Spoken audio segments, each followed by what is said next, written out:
और चलिए अब एक नजर the untold stories of Modi पर।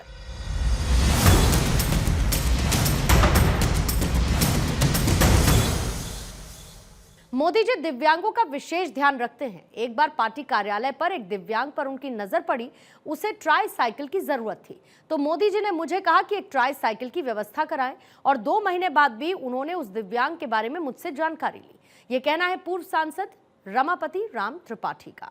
The untold stories of Modi में ऐसी ही एक अनसुनी कहानी रमापति राम त्रिपाठी की जुबान। 99 के चुनाव में एक दिन हम लोग निकल रहे थे किसी कार्यक्रम में जब भाग लेने, गेट पर ही एक विकलांग था, उसको हमारे कार्यकर्ताओं ने जस्ट निकल रहे तो किनारे कर दिया।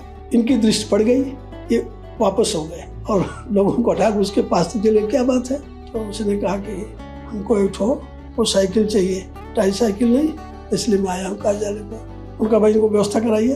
उनके ठीक है, अपना पता उता नोट कराओ। जब वो फिर आए 2 महीना के बाद, तो उनके ध्यान में था, उन्होंने उनसे पूछा त्रिपाठी जी उस विकलांग के लिए वो साइकिल की व्यवस्था हुई कि नहीं। मैं वास्तव में उसके बाद उसको संज्ञान में नहीं लिया था, भूल गया था, और फिर उसको ले आया दूसरे दिन। मैं कहा सर देखिए चल रहा, उस पर हो गई। मेरे मन में आया, मैं भूल गया था, लेकिन वो 2 महीना के बाद भी उनको ध्यान में था कि वो विकलांग को व्यवस्था हुई कि नहीं।